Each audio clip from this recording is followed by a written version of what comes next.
നിയമസഭാ തെരഞ്ഞെടുപ്പിൽ V M Sudheeran മത്സരിക്കണമെന്ന മുസ്ലിം league ഉമ്മൻചാണ്ടിക്കും Ramesh ചെന്നിത്തലയ്ക്കുമൊപ്പം Sudheeran മത്സരിക്കുന്നത് യുഡിഎഫിന് ഗുണം ചെയ്യുമെന്ന് ലീഗ് ദേശീയ സെക്രട്ടറി ഇ.ടി. മുഹമ്മദ് ബഷീർ പറഞ്ഞു. ചില മുസ്ലിം ലീഗ് എംഎൽഎമാർക്ക് ഇത്തവണ സീറ്റ് ഉണ്ടാവില്ലെന്നും ഇ.ടി. മുഹമ്മദ് ബഷീർ സ്ഥിരീകരിച്ചു. വി എം സുധീരൻ മത്സരിക്കണമെന്നാണ് മുസ്ലിം ലീഗിന്റെ അഭിപ്രായം. ഇ.ടി. മുഹമ്മദ് ബഷീർ ഇക്കാര്യം പറയുകയും ചെയ്തു. മൂന്നുപേരൊക്കെ മത്സരിക്കുമ്പോൾ നല്ലതാണ്. സ്വാഭാവികമായിട്ട് ആളുകൾക്ക് ആവശ്യം ഉണ്ടാവും.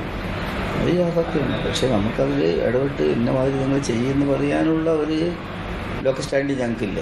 ഇത്തവണ കൂടുതൽ സീറ്റ് ചോദിക്കുമെന്നും ഇല്ലെന്നും കേൾക്കുന്നു. ഇക്കാര്യത്തിലൊരു സ്ഥിരീകരണം നൽകുമോ? പാർട്ടിയുടെ ശക്തി അനുസരിച്ച് ഞങ്ങൾ തീർച്ചയായിട്ടും എല്ലാവരും ചെയ്യുന്ന പോലെ തന്നെ ഞങ്ങളും സ്വാഭാവികമായിട്ട് കൂടുതൽ സീറ്റ് ചോദിക്കും. എപ്പോഴാണ് സ്ഥാനാർത്ഥികളെ തീരുമാനിക്കുക? പ്രോസസ്സൊക്കെ അതൊക്കെ കഴിഞ്ഞിരിക്കുകയാണ്. ഇനി അത് തങ്ങൾ പ്രഖ്യാപിക്കേണ്ട കാര്യമേ ഉള്ളൂ. ഇനി അറിയാനുള്ളത് സിറ്റിംഗ് എംഎൽഎമാർക്കെല്ലാം സീറ്റ് ഉണ്ടോ എന്നാണ്. നവാഗതർക്ക് അവസരം ഉണ്ടാവും. അപ്പോൾ നന്നായിട്ട് വർക്ക് ചെയ്ത എംഎൽഎമാർ തന്നെയാണ് എല്ലാവരും. അതിൻ്റെ കൂടെ പുതിയ ആളുകളെ കൊണ്ടുവരാൻ വേണ്ടി കുറച്ച് ചില അഡ്ജസ്റ്റ്മെന്റ് ഉണ്ടാവും. ആരൊക്കെയാണ് പട്ടികയിലില്ലാത്ത എംഎൽഎമാർ? എനിക്ക് എന്നെ കൃത്യമായിട്ട് പറയാൻ നോക്കുക.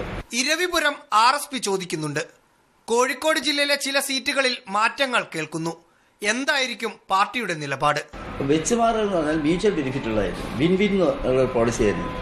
അവർക്കും ഗുണമാണ്, നമുക്കും ഗുണമാണ്. ആ നിലയിൽ ചില അഡ്ജസ്റ്റ്മെന്റുകൾ ചിലപ്പോൾ ലാസ്റ്റ് മിനിറ്റിൽ വന്നുവിടുന്നില്ല.